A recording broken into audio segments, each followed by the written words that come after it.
Damos la bienvenida.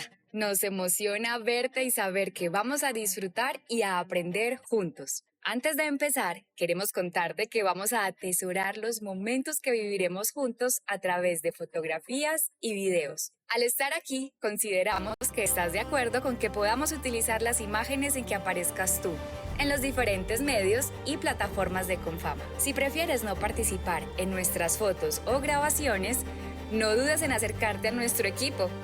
Queremos que tu experiencia sea la mejor. Confama, Vigilado Supersubsidio.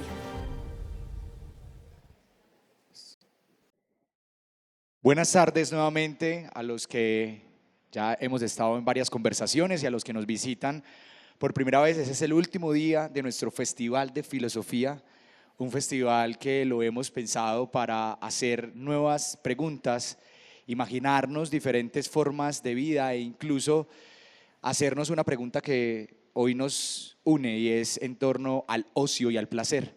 En Confama creemos que los puentes son los que unen ideas y son los que hay una conexión profunda en él.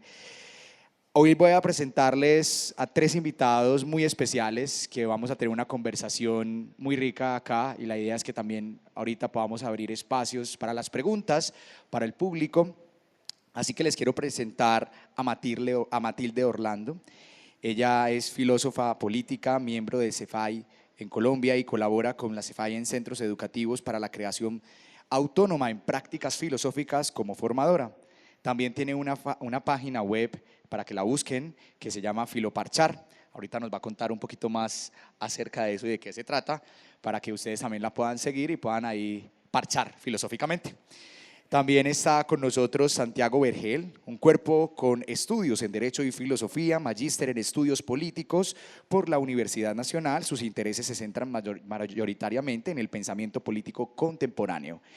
Y quien también va a moderar este espacio, con nosotros está Paloma Marín, estudiante del doctorado en Literatura Hispanoamericana Contemporánea de la Universidad de Playa Ancha en Chile y magíster en Escritura Creativa de la Universidad Adolfo Ibáñez. Vamos a recibir con un fuerte aplauso a estos tres invitados aquí en el Festival de Filosofía.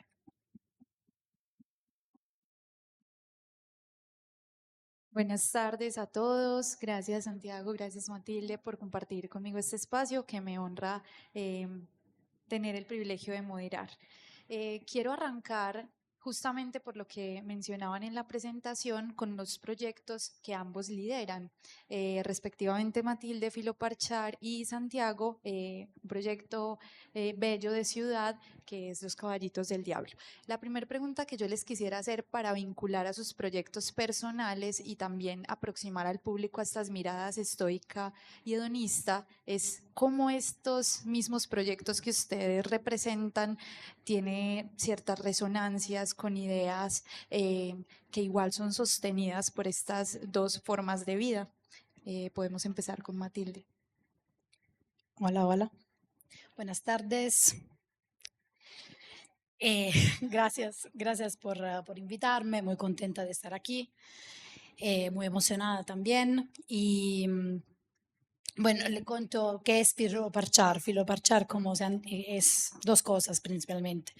Es una página Instagram, pero también TikTok, donde me dedico un poco a la divulgación filosófica, contar contenidos breves de filosofía, porque esto impone, digamos, las redes sociales, brevedad, pero sobre todo es la vocación, el sueño de crear una comunidad de amigues. Yo digo amigues que me gusta utilizar el lenguaje inclusivo, amigues de la filosofía. Entonces, principalmente parchar, como dice la misma palabra, son parches filosóficos donde nos reunimos a dialogar, a conversar sobre cualquier tipo de tema sin tabú y sin simetría, sin jerarquía, porque realmente es un espacio libre, abierto, informal, todo el mundo puede participar y no hay que saber de filosofía. Y eso le quita también un poco la solemnidad a la idea de filosofía. Y también la idea es como acercar a la gente a la filosofía y quitarle de encima esta mala fama que tiene de ser una materia, una disciplina difícil, muy técnica, imposible de acercarse. y pues que tiene que ver con las prácticas filosóficas antiguas bastante, porque realmente esa idea está como dentro de un grande movimiento. Pues lo que quiero hacer con Filoparchar es un poco repetir un gesto de un movimiento que al final se ha convertido en un movimiento ya grande a nivel internacional de las prácticas filosóficas. Las prácticas filosóficas es una palabra sombrilla que incluye, la verdad, diferentes prácticas, es decir, diferentes ejercicios, conversatorios, tertulias, pero también conectar filosofía y cuerpo, como, no sé, cito algunas, las caminatas filosóficas, el vino filosófico, la pola filosófica, como la llamo yo aquí por pola, porque se toma pola, la caminata filosófica, también la experiencia de filosofía para niños. Todas estas prácticas filosóficas, este grande movimiento de prácticas filosóficas, tienen justamente la vocación de reintegrar el espíritu antiguo de la filosofía.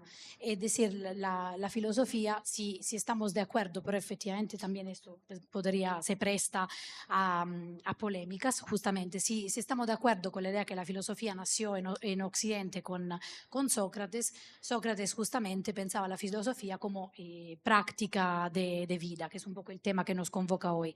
La filosofía no es una disciplina encerrada en las academias, sino es una práctica, un arte de vivir, un arte del buen vivir. Los griegos siempre se preocuparon por la pregunta ¿qué es felicidad? Y la respuesta que se daban era vivir filosóficamente. Y vivir filosóficamente es justamente practicar la filosofía.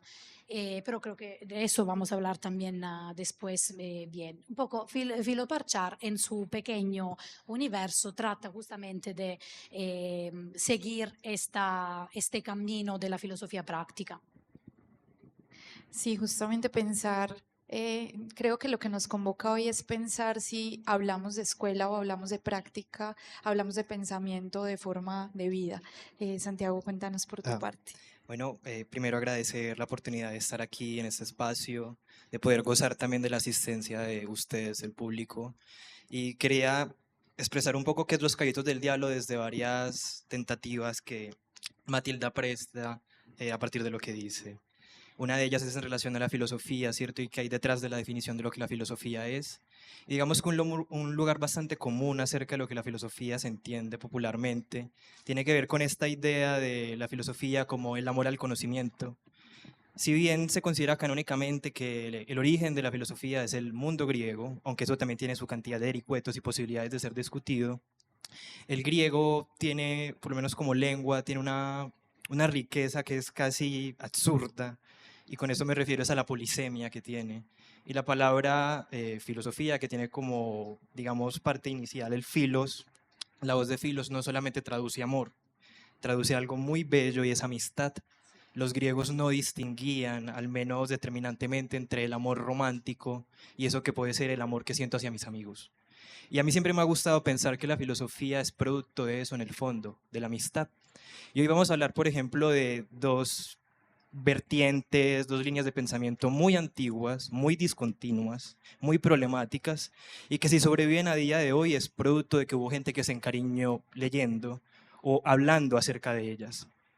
Y en ese sentido, para mí la filosofía siempre es, incluso, digamos, en la experiencia de haberla estudiado también universitariamente, es sobre todo una experiencia de la amistad. Y Los Caballitos del Diablo es eso, es una comunidad de amigos, de amigas, de amigues. Es una librería muy pequeña, pero con mucho cariño hacia las personas que asisten a ella, que en este momento se encuentra radicada en Laureles. De hecho, nos gusta trabajar con libros leídos sobre todo, porque creemos que son libros que están esperando a personas que les lean. También porque usualmente son ediciones que hace muchos años no se editan, por ejemplo, y que son libros que están esperando un amigo, una amiga o una amigue.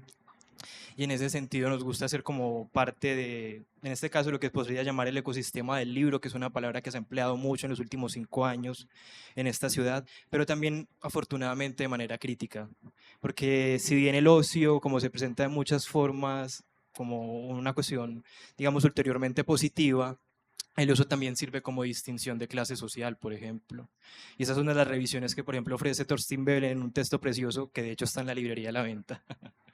Aquí publicidad no pagada y auspiciada por mí, que soy mi propio jefe y me exploto bastante. Es Thorstein Veblen y se llama Teoría de la clase ociosa, donde hay una revisión a partir de una clase social que puede dejar en claro, por ejemplo, que no tiene que trabajar y leer se entiende usualmente per se como algo positivo, pero a veces leer es también un privilegio. ¿Cierto? Y sobre todo en los tiempos que corren, en los cuales, por ejemplo, un libro puede llegar a costar el 10% de un salario mínimo y cosas por el estilo. Y en ese sentido, Los Cayetos del Diablo intenta ser como un espacio también, si se quiere, experimental, es un laboratorio para eh, actividades de todo tipo en este momento y, por ejemplo, cursos abiertos de griego, de latín. Próximamente se va a abrir un espacio de lectura para, por ejemplo, pensar la muerte voluntaria, que es un dilema bastante marginal al interior de la filosofía. También se han ofrecido cursos sobre la historia del cuerpo, por ejemplo. Y bueno, no más. Querría invitarles y nuevamente agradecer que hagan parte de esto, porque si la filosofía es amistad, que ustedes están aquí, básicamente nos hace amigos y amigas a todos los que estamos presentes. Gracias. Santiago y Matilde, ¿por qué quería que ustedes hablaran de sus proyectos? Y creo que ambos apuntaron a ese fin, y es justamente porque convocan lo que esas miradas son, formas de vida, formas de afrontar, de vivir, de encarar el presente, la vida.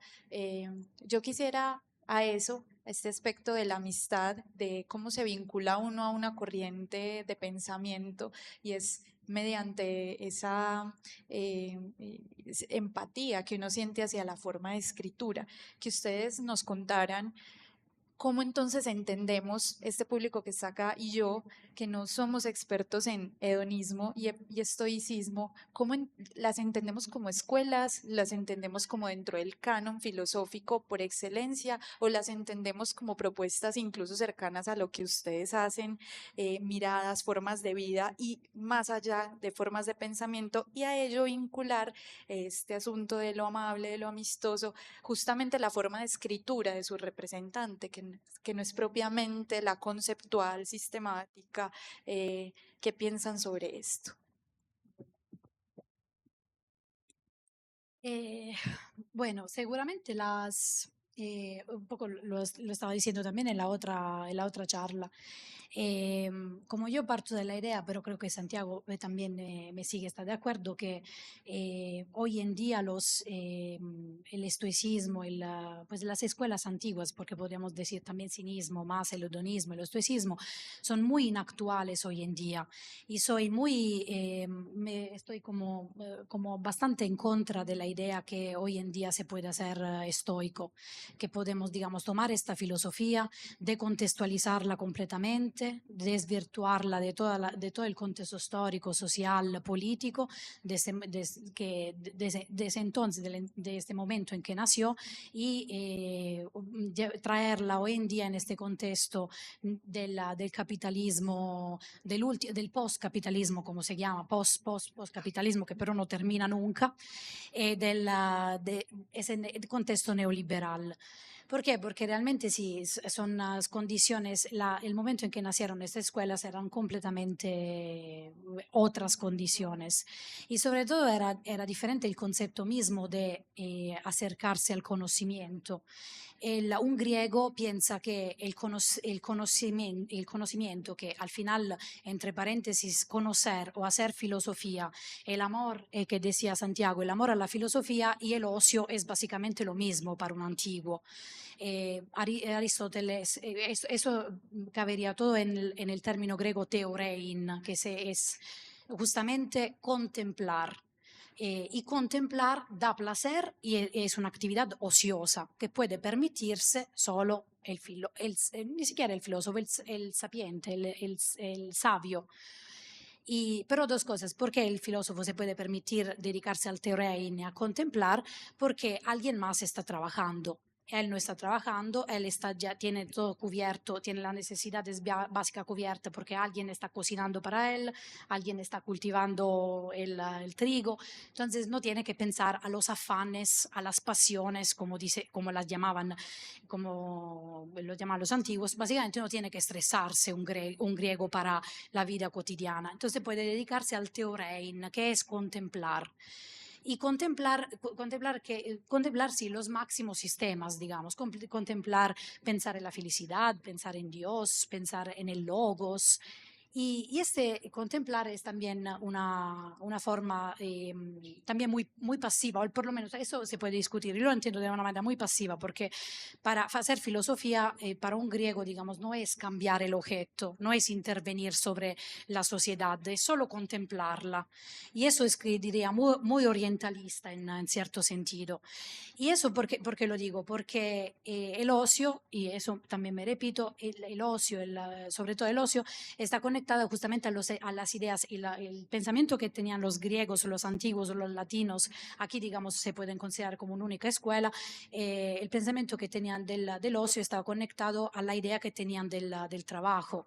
Así como he dicho que alguien más trabajaba y citando también la polisemia, la riqueza que tienen de términos los griegos usaban como 4 términos para hablar del trabajo.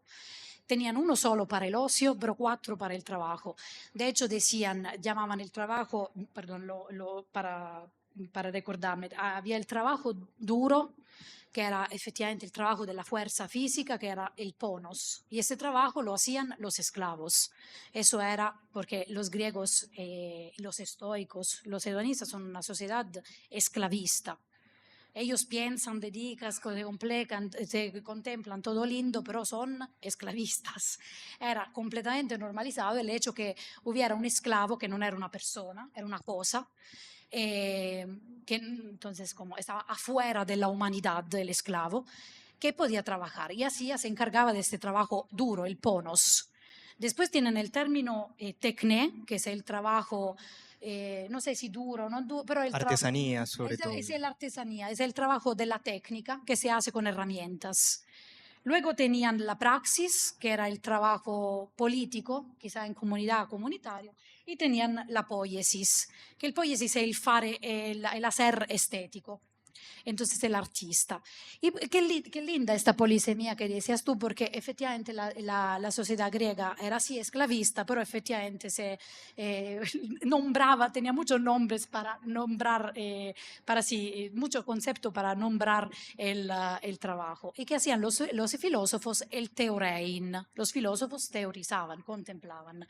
Y por eso me parece interesante porque, y voy un poco al inicio de mi intervención, que algo como el trabajo intelectual para un Aristóteles, un Epicuro, sería un abominio, no se dice esa palabra, bueno, sería como una cosa como inconcebible, una aberración, porque ¿cómo así que existe el trabajo conceptual?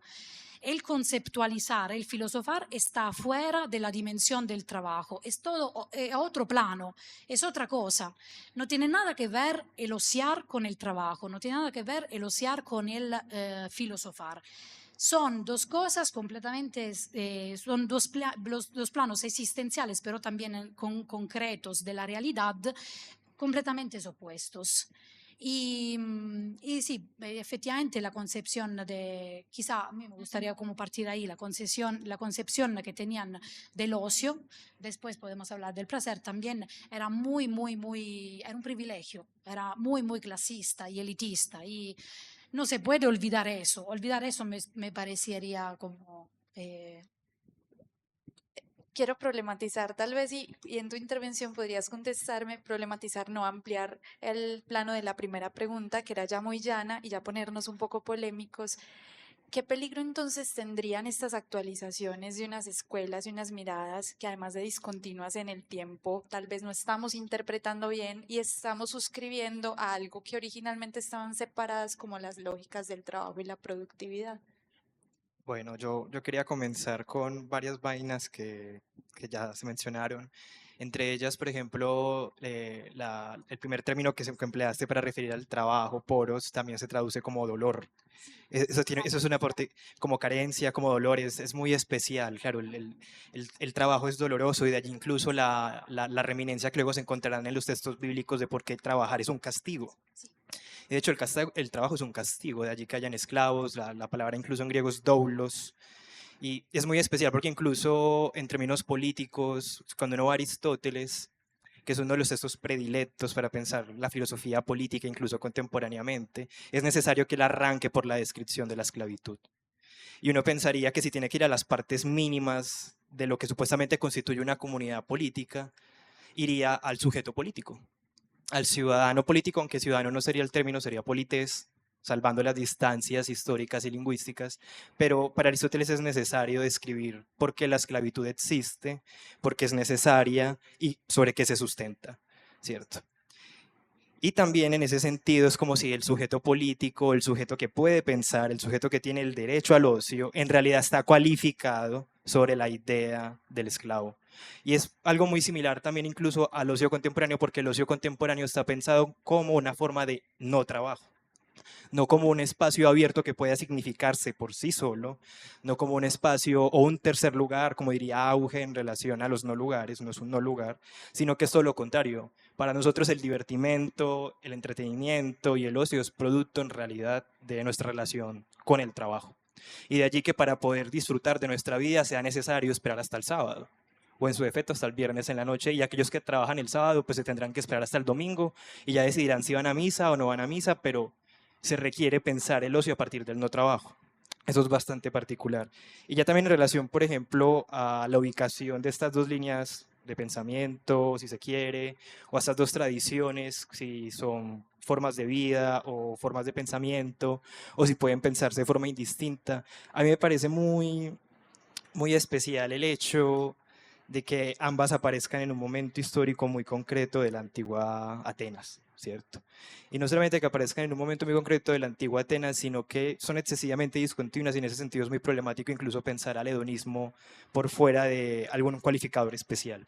Con eso me refiero a, para pensar el hedonismo habría que pensar en el autor específico al cual nos estamos refiriendo y en cada autor habrá una definición de placer distinta. O sea, no es lo mismo el hedonismo, por ejemplo, en Epicuro que pensarlo, por ejemplo, en Aristipo de Cirene, así como no es lo mismo pensar el estoicismo a partir de Zenón y con todas las prerrogativas que eso implica, por ejemplo, la constitución de una lógica de casualidad, las teorías de conocimiento que ambos ofrecen, digamos, ambos sistemas ofrecen o ambas líneas de pensamiento ofrecen.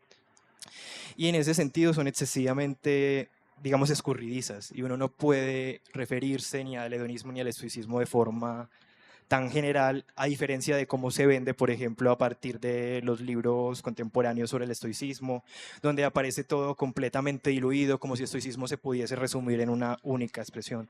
Pero para problematizar, ¿cierto? O para amplificar, como decía Paloma, a mí me parece que esa situación de inactualidad realmente está ofrecida en cualquier texto.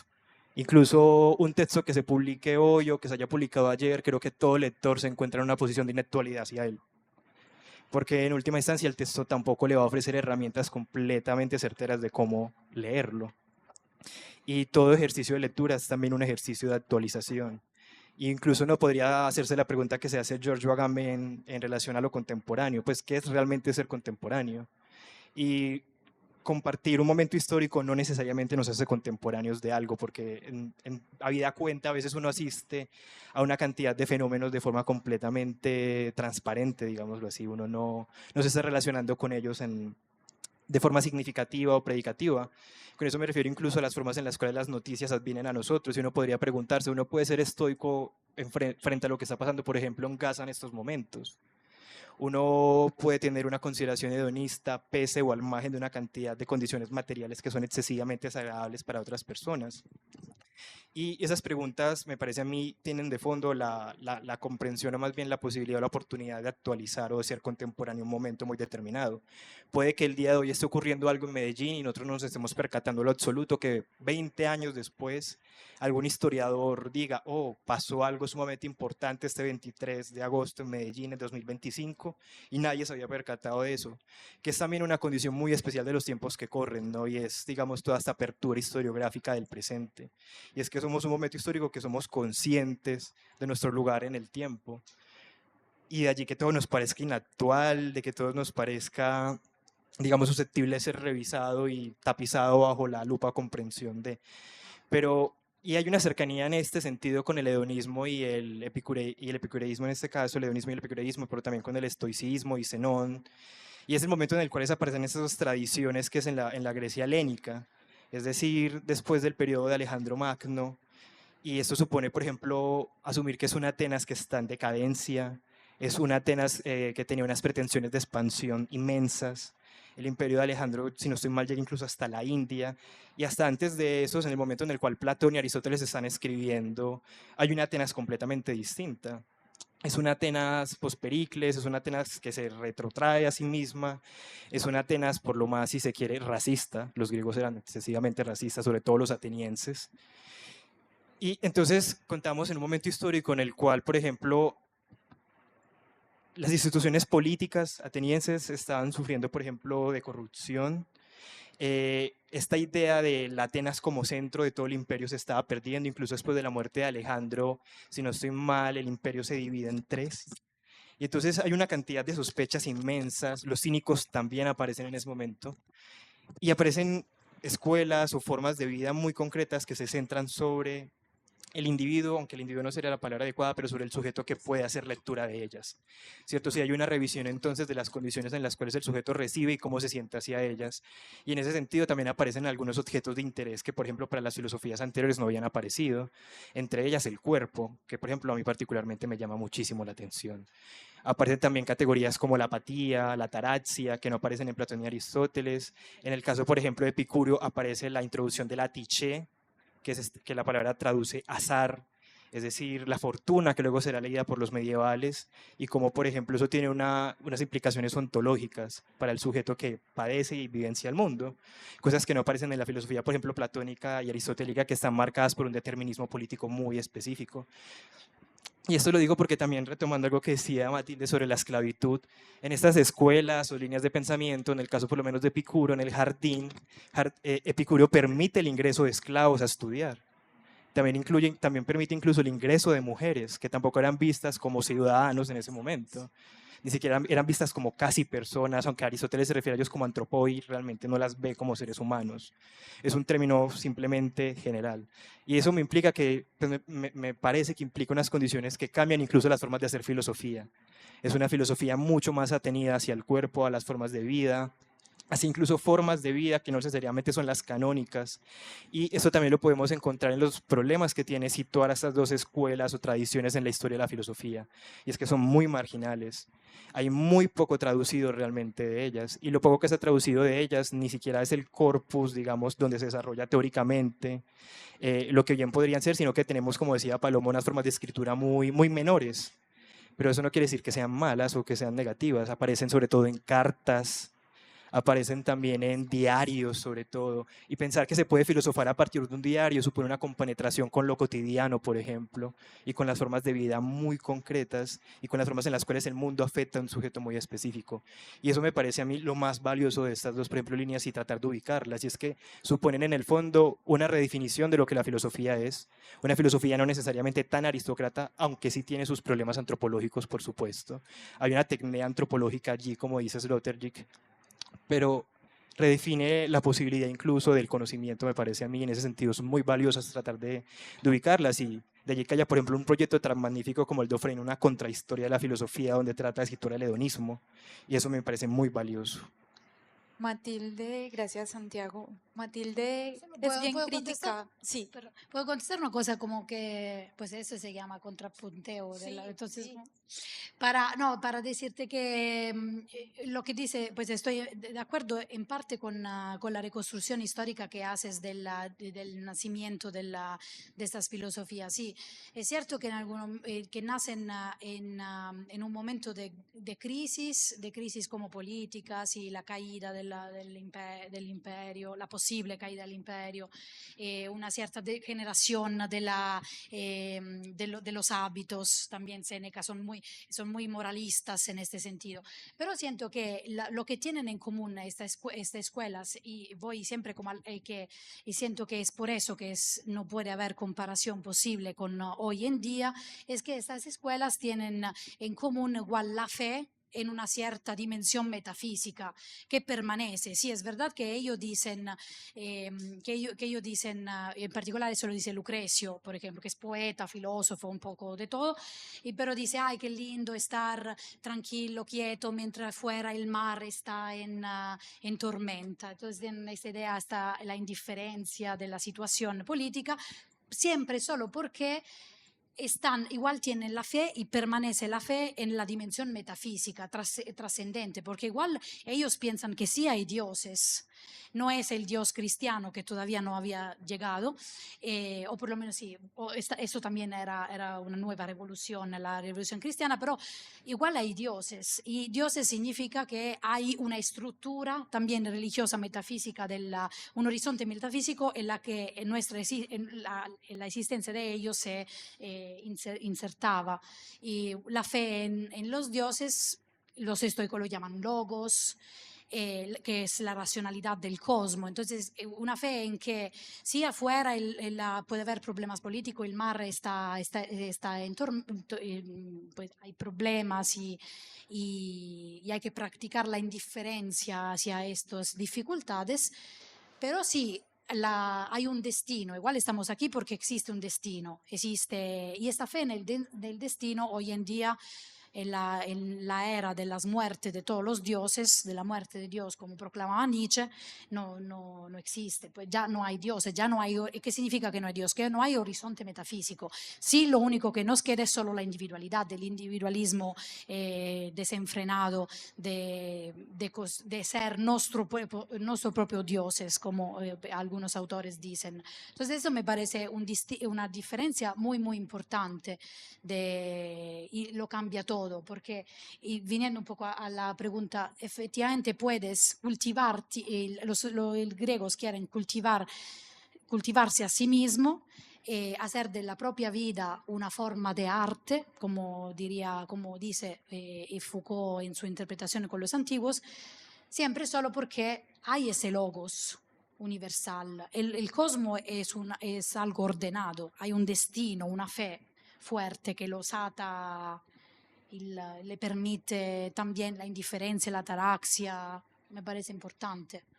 Justo esa salvaguarda en la metafísica, o en esta idea metafísica que se puede vincular a un destino y también una concepción de individuo bien diferente a la que tenemos hoy, es la que nos habilita a problematizar esas actualizaciones del hedonismo y del estoicismo, por ejemplo, en manuales de cómo vivir, modos de vida, autoayuda, mindfulness, que están al servicio de unas lógicas de mercado, de productividad, para ser más productivos, para ser mejores en lo que hacemos, y por el lado del hedonismo, pues para vivir felices, pero también es una felicidad que está bien distante a esa concepción de individuo situada en la época en que vio nacer estas miradas. ¿Qué piensas frente a esas actualizaciones temáticas de las miradas estoica y hedonista? Sí, siento que es muy, muy problemática, y eso explica también porque yo tengo mucha resistencia a esas escuelas estoica y demás, porque efectivamente no son aplicables, como cuando digamos una frase filosófica o las frases históricas están completamente descontextualizadas y se vuelven frasecitas motivacionales o meme de Facebook, de Instagram, de lo que sea, ahí estamos frente a un problema. Porque sí es cierto que la filosofía tiene, sí, estoy de acuerdo que la filosofía y sus conceptos son universales. Hoy, como ayer, nos preguntamos qué es cómo ser feliz, qué es la felicidad, qué es la ética, qué es la política, qué es la justicia. Los conceptos sí son universales, pero también no, porque los conceptos son también históricos y no pueden ser separados del contexto en el que surgieron.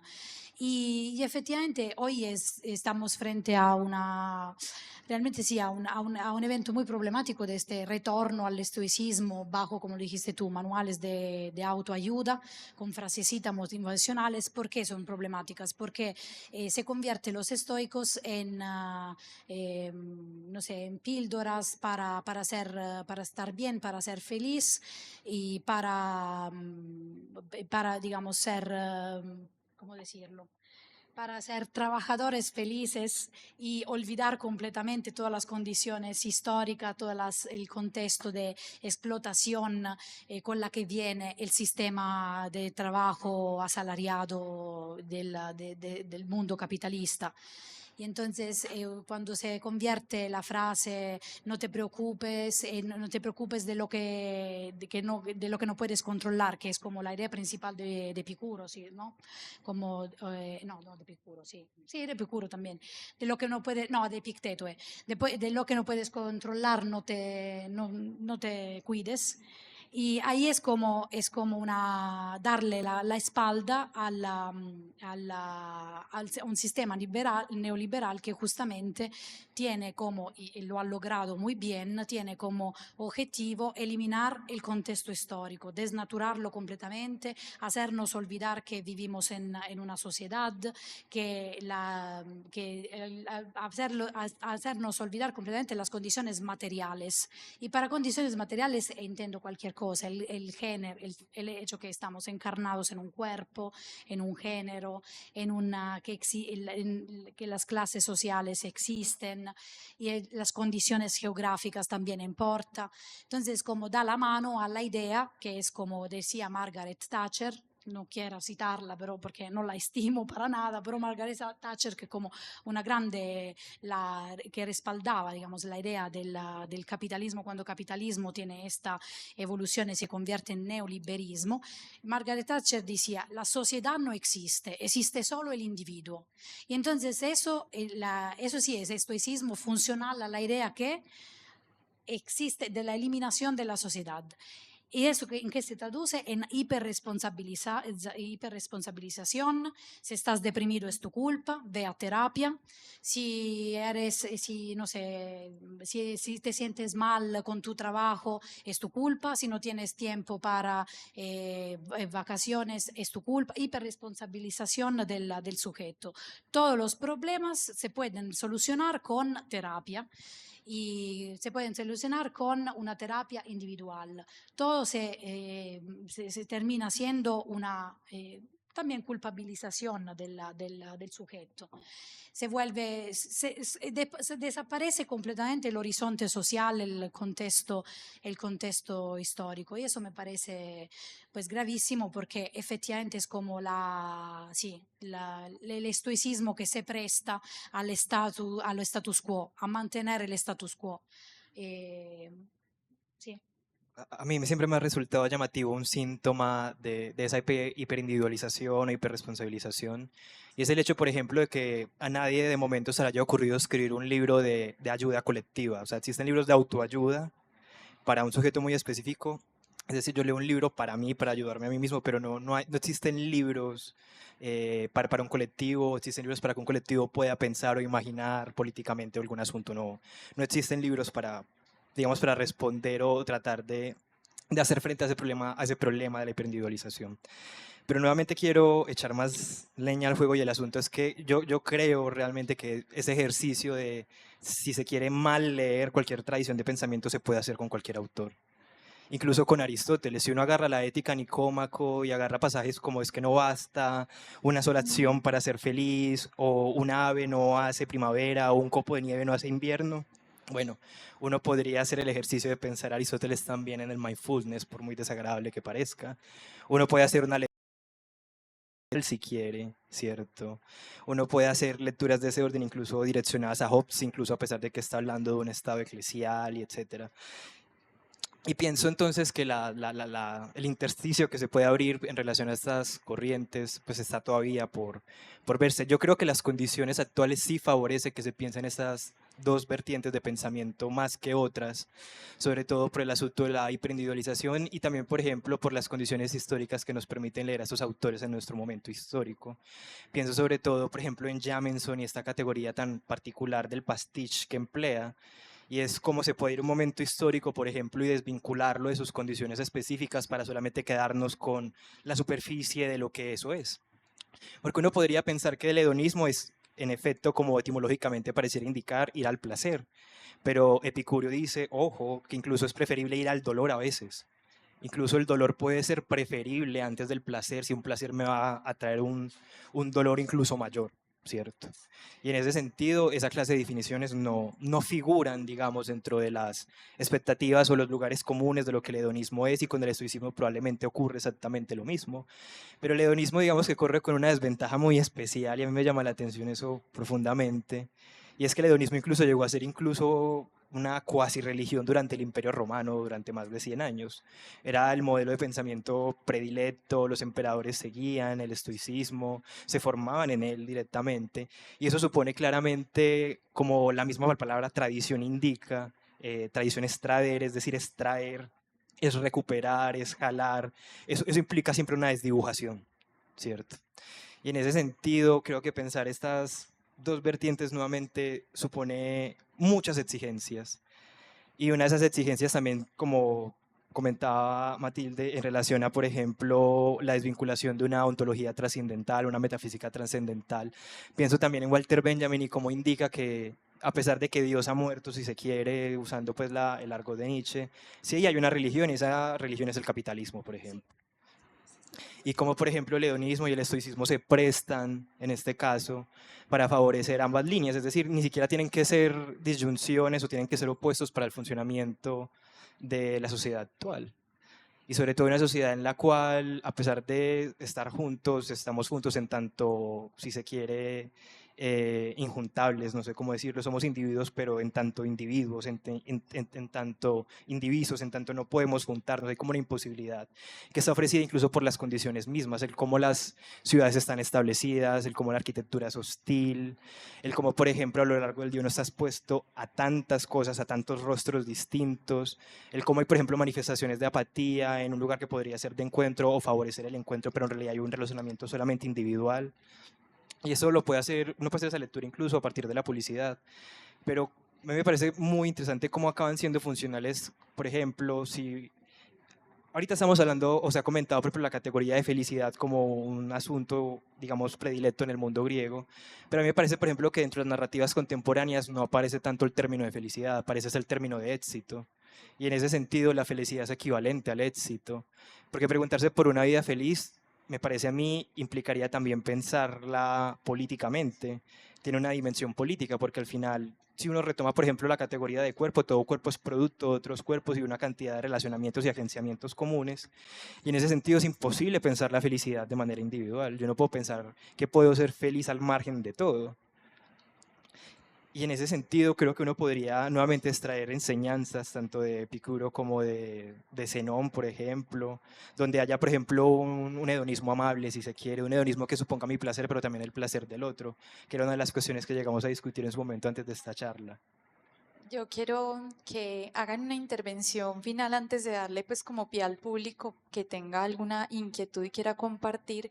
Y es que trato de enlazar unas ideas que nos pueden llevar a ese vaso comunicante final, y es la de responsabilidad individual. Me pareció muy llamativa en la intervención de Matilde, y el asunto también de la solución individual, esa hiperindividualización a la que está llevada esa lectura actual de estas miradas, que también me parece muy interesante esa idea de que el problema no es que las actualicemos y cómo las actualicemos, sino problematizar al servicio de qué está puesta esa actualidad, porque cualquier lectura según eso, cualquier discurso es una no actualidad, ¿cierto? Es una no actualización. Y es ¿cómo entonces pensamos más allá de ese individuo que es el único responsable y ese que es el único que va a emprender la ruta a ese éxito? O sea, esa hiperindividualización, como qué proyectos, qué alternativas, incluso si los de ustedes representan una postura que se enfrenta a eso, que se revela y que propone, ¿cómo pensar entonces en comunidad? Uy, no sé. No sé, pues la verdad, confieso, no sé contestar a esa pregunta, porque realmente sí, yo tengo solo problemas, no soluciones. No, porque estaba pensando, yo, digamos, no sé, suelo tener una mirada un poco apocalíptica, quizá pesimista, porque siento que el individualismo sea tan naturalizado que es imposible para nosotros pensar afuera del individuo. Quizás se necesitaría una revolución otra revolución tecnológica que por cierto ya está ocurriendo. Entonces, para pensar lo que ya se nombra como transhumanismo, quizá creo que es la única solución posible, ir hacia un transhumanismo, entonces una mezcla de cyborg humanos. Porque eso puede ser, pero esto sería otro tema. ¿Por qué? Porque digo que creo que el individualismo, y cuando hablo de individualismo, yo sobre todo entiendo como la idea de pensar, de pensar en nosotros como emprendedores. Y eso me parece que sí, se logró, como decir, digamos, la religión neoliberal, aunque religión no es, porque igual tiene siempre pues ¿cómo se llama? Un horizonte pues del aquí y del ahora, es siempre muy terrenal como religión, pero sí ha logrado convencernos que nosotros no somos ni siquiera individuos, somos empresas y conducimos nuestras vidas como empresas. Todos los que tenemos riesgos, beneficios, invertir nuestro tiempo, ya se habla de invertir nuestro tiempo, consumir, producir y consumir, produce, consuma. Entonces yo estoy muy pesimista en este sentido porque pienso que no hay, lo decía también la otra charla, no hay tiempo, no hay un tiempo que puede estar afuera hoy en día que está afuera del producir y del consumir. Si estamos mirando un horizonte, le estamos inmediatamente tomando una fotografía, la montamos, la subimos en Instagram y eso que estamos haciendo, alimentando la enorme producción de datos, de información, que es la riqueza inmaterial hoy en día con la que es la riqueza que produce el capitalismo inmaterial. Entonces, no, para mí no hay una fuera del individualismo, una fuera del capitalismo, y por eso me interroga mucho la pregunta, pues me cuestiona mucho cómo pensar un ocio afuera de eso, un ocio afuera del placer, porque los antiguos, yo creo, los antiguos no nos ayudan. Los antiguos no son ahí materia de, pero tampoco hoy en día no tenemos la respuesta, entonces, no sé, está como... Bueno, yo también soy algo pesimista, pero soy un pesimista esperanzado, tomando en cuenta que la esperanza hay que ejercerla. Y la palabra esperanza es muy particular porque uno pensaría que traduce algo o connota algo sumamente elevado y la esperanza es esperar solamente. Y quien sabe esperar será recompensado, aunque suene muy bíblico el asunto. Y por ejemplo, yo difiero de algo, yo no creo que una revolución tecnológica pueda ser de ayuda realmente. Y pienso en Von Black, en ese texto de la abolición del trabajo, cuando él sigue a Persiman y comenta que desde los años 60 bastaba con el 8% del trabajo manual humano en ese momento para que todos pudiesen vivir con sus necesidades resueltas. Y el asunto es que las máquinas no generan plusvalor. Es decir, una máquina no va a resolver el asunto del consumo y en una economía de utilidad se requiere el consumo, porque no tiene ningún caso producir objetos que no van a ser adquiridos por nadie. Y en ese caso yo no creo que las máquinas... Es más, en ese caso soy más cercano a Baudrillard, a pesar de que Baudrillard era un poco loco, si se quiere. O a las lecturas que hace Fischer, o incluso las lecturas que hace el cyberpunk, sobre las nuevas formas de desigualdad que estas clases de avances tecnológicos pueden traer consigo.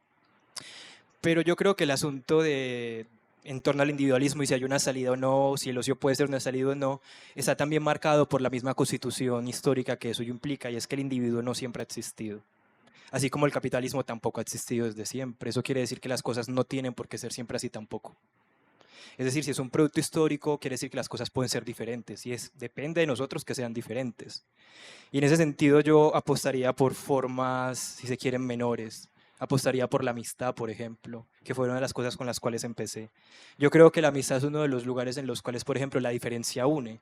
Y en ese sentido hay una, si se quiere, un elogio a la inutilidad. En la amistad no se está pidiendo nada tampoco. Incluso me parece mucho más valiosa la amistad que las relaciones amorosas en ese sentido. Y cuando digo amorosas me refiero a las relaciones de pareja. Porque uno para amar a una pareja en un sentido romántico siempre está exigiendo algo o espera algo. Pero uno de un amigo no espera mayor cosa que simplemente a veces su presencia. O incluso la amistad también es preciosa porque hay amistades que no requieren presencia. Y creo yo que en esas pequeñas cosas hay un pequeño intersticio que se abre en torno a esto. Hay posibilidad de hacer, por ejemplo, una comunidad de solitarios, que es una de las posturas, por ejemplo, que se tratan de adherir a partir de los 90 en autores como Blanchot, en autores también como pienso en Jean-Luc Nancy, que también trató de pensar la comunidad. Y es como pensar entonces una comunidad de personas que no pueden estar juntas. Y eso tiene una cantidad de problemas, por supuesto, porque supone pensar una política completamente distinta. Supone pensar una política, por ejemplo, más allá de lo que, por ejemplo, propone Carl Smith como una política del amigo-enemigo. Implica también pensar una política desde la diferencia, por ejemplo, implica pensar una política a partir de una cantidad de aristas que son nuevas, que el mundo antiguo no tenía, pero la exigencia es nuestra, porque es el momento histórico en el cual nos encontramos y esa exigencia solamente puede recaer en nosotros. Pero también considero que en ese sentido la mejor forma de leer a un autor sería preguntarle qué podría decir acerca de nosotros, más de tratar de definir qué es el hedonismo, por ejemplo, qué es el estoicismo, es también preguntarle qué podría decir eso sobre este predicamento, sobre estas condiciones tan absurdas. Sí, y también desecharlo si es el caso, porque tampoco hay que casarse con ninguna postura. Si el hedonismo no tiene nada que decir, pues no habrá nada que decir acerca de ello. Muchas gracias, Santiago, Matilde. Sé si el público tiene alguna intervención, pregunta.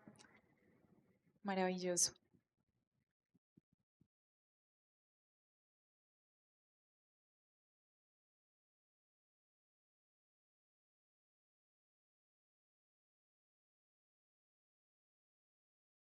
Hola.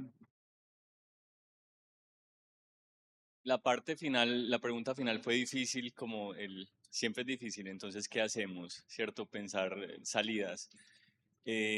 Santiago, tú al inicio hiciste como una especie de chiste, fue como una grieta dentro de todo lo que se dijo, pero a mí me quedó sonando. Cuando decías esto de que uno trabaja entre semana, entonces como que te separan los fines de semana para el ocio. Y diste el ejemplo de si trabajas los sábados, el domingo tienes que ver qué haces, si vas a misa o qué. Y yo me quedé pensando qué es ir a misa, ¿es ocio o es trabajo?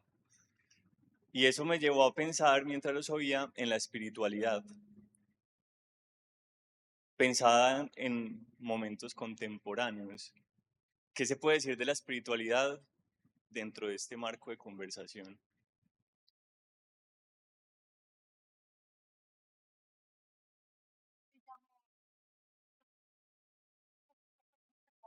Bueno, es una pregunta bastante peliaguda, si me lo...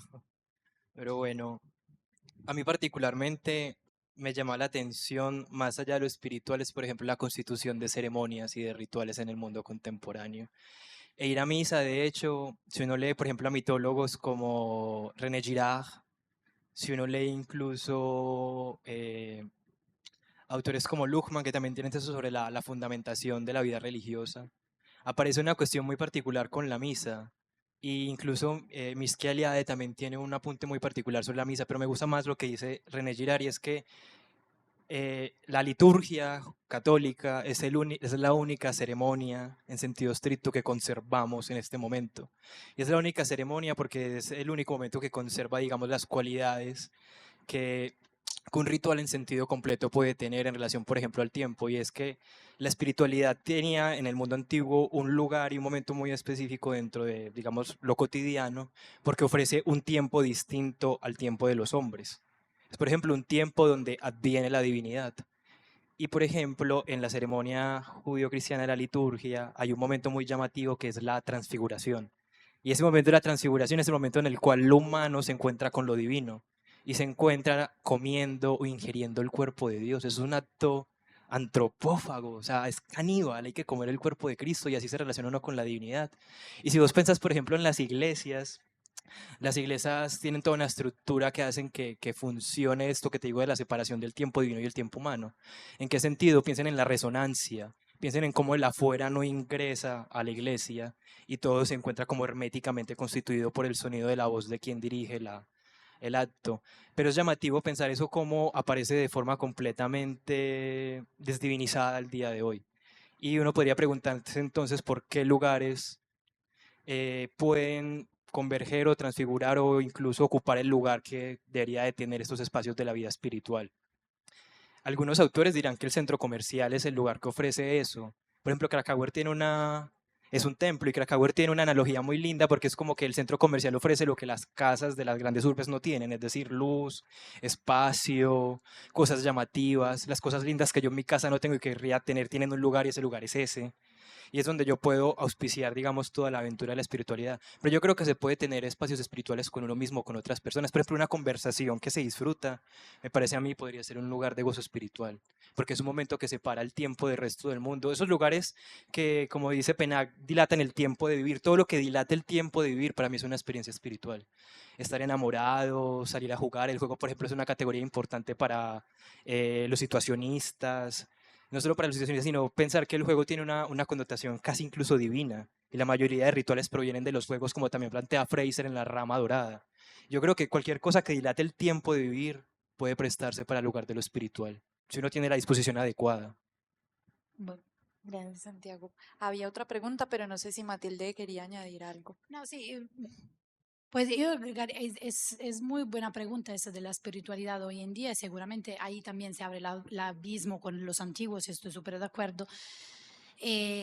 Pues la relación que tenemos hoy con la espiritualidad para mí también está atravesada por el consumismo y sí, por el consumismo, porque pienso inmediatamente, estaba pensando, o sea, que está todo conectado efectivamente, porque estaba pensando a estos rituales, a propósito, rituales de la abundancia, no sé si han visto, están muy comunes, hay personas que están construyendo toda su carrera como influencer a través de los rituales de la abundancia. Y piénsate hermosa, piénsate abundante, piénsate poderosa. Y este rituales de la abundancia, ¿qué propósito tiene? La abundancia, siempre miran la abundancia y el éxito desde un punto de vista económico. Pues pues, y esos rituales me parecen espantosos hoy en día, una cosa que si un estoico se metería la mano a la cabeza, diría, ay Dios mío, porque cómo pensar, cómo hemos sido capaces de transformar el ritual de la espiritualidad hoy en día en un ritual de abundancia, de éxito económico. Y le prendemos la velita para tener más dinero.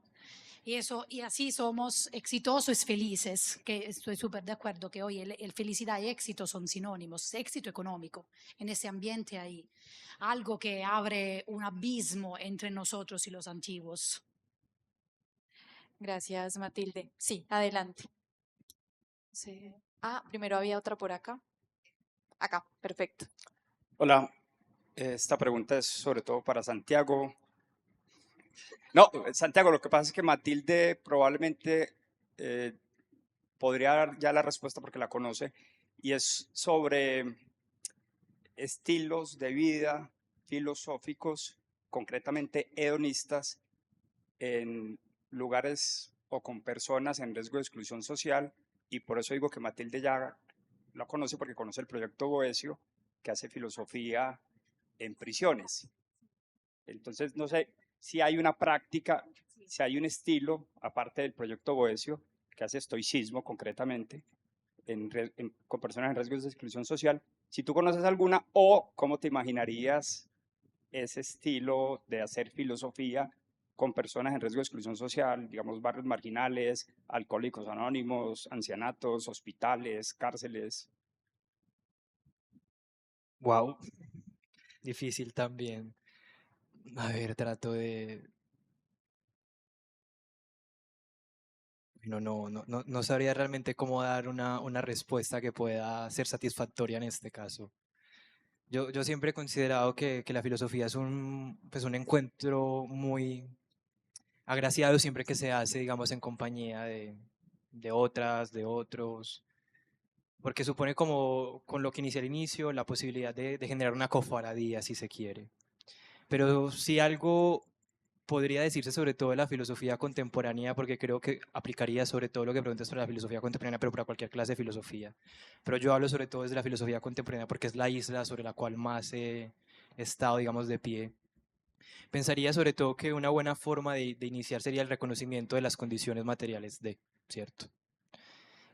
Y con ello también pensar, incluso iniciar por el debate de incluso qué es filosofía, porque creo que la filosofía como producto humano tiene varias connotaciones y es que usualmente, siguiendo a Laurel, que es un autor muy poco leído, que tiene un texto que se llama Principios de no filosofía, la filosofía tiene eso, yo siempre quedará como cercos. La filosofía siempre implica como una suerte de obstáculo a qué puede ingresar y qué no puede ingresar a ella. Y de allí que sea tan problemático responder esa pregunta, porque pareciera poner a la filosofía en un lugar que no le es propio. Porque si uno piensa en la filosofía, por lo menos académicamente, la filosofía y me imagino que Matilde también está de acuerdo, usualmente la filosofía se piensa es como un ejercicio de anteponer conceptos a otros conceptos y debatir la originalidad de un concepto y si ese concepto sirve, si ese concepto se adecua, si no se adecua. Y la filosofía puede ser mucho más que eso, ¿cierto? Entonces, yo empezaría en cualquier clase de proyecto que quisiese emprender con cualquier clase de público, empezar por tratar de definir qué es filosofía y qué entra y qué no entra al interior de ella. Y en ese sentido poder abrir la puerta que ingresen cosas que no serían ordinarias en lo que se piensa, digamos, comúnmente como filosofía. Como por ejemplo se puede pensar, no sé, la filosofía política a partir de qué relaciones políticas pueden darse, por ejemplo, como dices, en centros penitenciarios, por ejemplo, qué clase de relaciones políticas pueden haber allí, qué clase de lenguaje, qué clase de filosofía del lenguaje podría considerarse a partir de ahí, qué clase, por ejemplo, de relaciones de ayuda o de cuidado, incluso pueden darse en espacios que no son necesarios para ello. Por ejemplo, pensar en los hospitales, qué consideración se tiene acerca de la vida, porque si bien la filosofía trata, como diría Gilles Deleuze, sobre el arte de crear conceptos, definición con la que no soy tampoco necesariamente muy de acuerdo, la filosofía también trata sobre la vida necesariamente, que es algo que ofrecen estas escuelas. Y en ese sentido, poder incluso discutir qué es la vida, porque la vida pareciera ser, como también plantea Agamben en todo ese devenir de Homo sacer, es una de las categorías que aparentemente después del mundo antiguo no ha sido tratada. Y siempre es necesario poner un intersticio o poner más bien un bloque entre lo que la vida puede ser y lo que se queda por fuera de ella. De allí que la vida aparezca siempre definida por la medicina, la vida aparece definida químicamente, pero nunca hay una definición realmente certera que la filosofía ofrezca sobre qué puede ser la vida. Entonces yo iría a las preguntas fundamentales, y con fundamentales me refiero a las preguntas que cualquier persona podría realizarse sobre lo que el mundo es. Yo empezaría, como se dice, por el inicio, pero el inicio pueden ser muchos. Gracias, Santiago. Tenemos 3 minutos, así que esta última pregunta. Gracias. Pues yo no tenía sino una mirada respecto a una intervención que hizo Matilde, pero con las dos últimas preguntas me han surgido otras cosas. Lo resumo solo desde mi ser. Ir a la misa no es un trabajo para quienes participamos de la Eucaristía. En mi caso es el amar a Jesús y hacerle caso en aquello de hacer esto en memoria mía. A mí me encanta pensar que hemos pasado 2025 años haciendo algo en memoria de un ser que para mí redujo ese montón de normas de los judíos de 600 y pico a una sola. Amar al prójimo como a ti mismo. Fue el que nos ayudó a pensar que lo primero es el amor por sí. Porque si no me amo, ¿cómo voy a amar a los otros? Entonces, para mí ese es el sentido. Sí hay quien trabaja con la Eucaristía, los sacerdotes, porque eso es parte de su labor profesional, aparte de lo espiritual, obviamente. Entonces, eso como en la pregunta que hacía el compañero. Y respecto a los colectivos, yo siento que, porque he trabajado tanto en Bellavista como he apoyado lateralmente algunos grupos de alcohólicos anónimos, Mira, en los Alcohólicos Anónimos, y eso se une con lo que le quería decir a Matilde, parte del reconocerse en problema. Solo es vigente, solo es efectivo el trabajo cuando se reconoce que hay un problema con una sustancia que altera mi cuerpo, mi conciencia, y por tanto me uno con otros que tienen el mismo problema para ayudarnos mutuamente y salir adelante. Ahí el valor de lo terapéutico.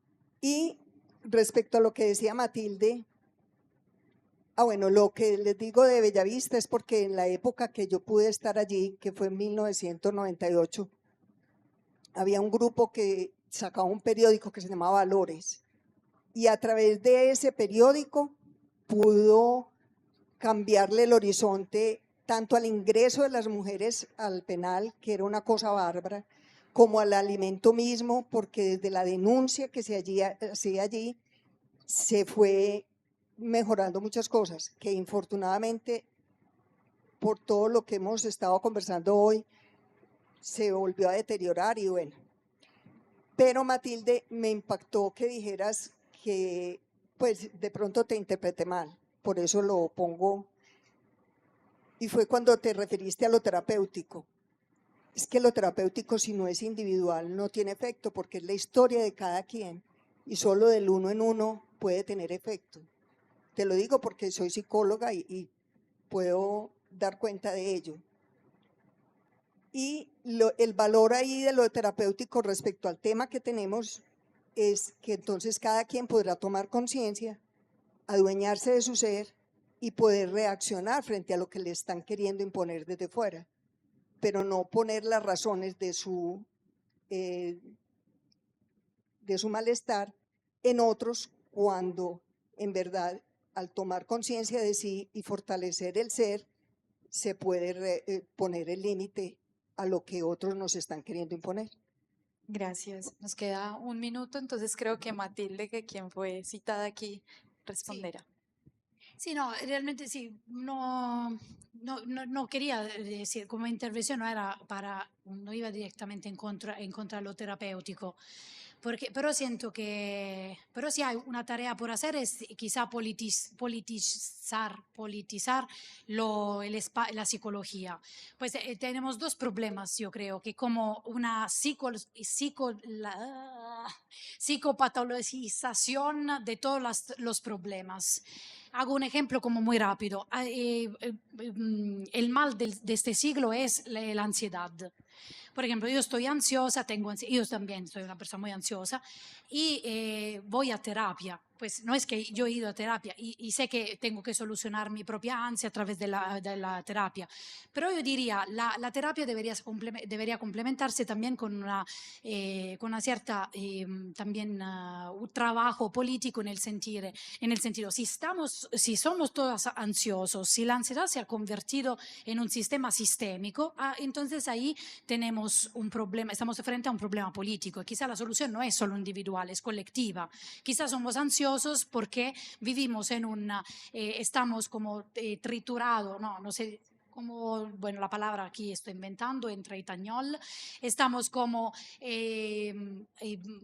estamos dentro de una máquina de la máquina capitalista que nos hace sentir ansiosos.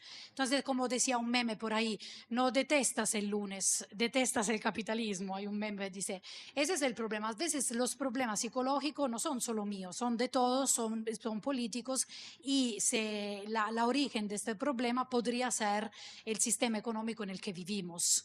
Esa era un poco mi idea sobre la terapia. Y la terapia muchas veces olvida el cuadro general. Muchas gracias a todos. Lamentablemente no nos queda más tiempo de intervención. Por el espacio, a ustedes por la generosidad con la palabra y a Confama por organizar este espacio tan maravilloso. Gracias.